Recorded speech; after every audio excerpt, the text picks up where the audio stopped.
Halos araw-araw nga ay laman ng social media sina Jericho Rosales at Janine Gutierrez. Marami talagang pinagkakaabalahan ngayon ang Ekonin guys. Hindi nawawala ng mga updates at paayuda ang mga fans. Si Eko nga ngayon nag-explore din sa Mumbai, India. Bagay na bagay sa aktor ang mga damit niya ha. At si Janine Gutierrez ang dami-dami ding ganap. May mga guesting interview pa. At ang latest nga na guesting ni Janine Gutierrez ay ang Bear It All with Danny Barreto. Inaabangan din yon ng mga fans. Kung kinilig kayo sa interview ni Bianca Gonzalez sa Ekonin, nako, mas nakakakilig yung mga sagot nila sa mga tanong sa Prime Video PH.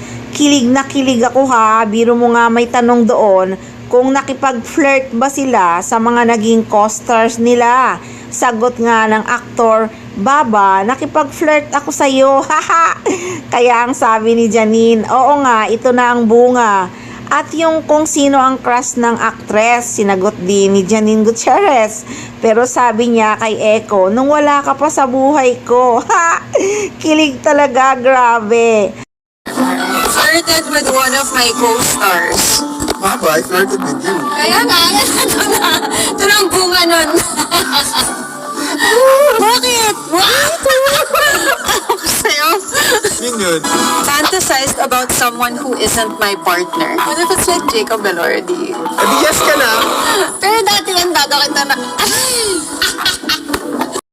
Ang saya-saya talaga. Nako, lalong naging masaya sina Jericho at Janine dahil number 1 sa Prime Video ang seryeng The Loyalty Game. Ang ganda-ganda daw ayon pa nga kay OG Diaz. Dahil na sobrang happy ni Janine at ni Eko kasi nga sobrang lakas ng kanilang loyalty game. Hindi boring kasing panoorin kasi bawat episode nakaka-excite. Palibhasa 2 episode lang every week. Ayon naman kasi sa actress, 14 episode lang talaga ang seryeng The Loyalty Game. Kaya naman bawat episode ay talagang sobrang exciting. At ito pa nga ang pinaghahandaan ng Ekonin, ang show nila sa London. Excited na rin ang lahat, magpapasaya at magpapakilig na naman ang Ekonin sa London. Abang na din doon ang mga fans nila. Grabing blessings ng Ekonin talaga. Siksik liglig, umaapaw.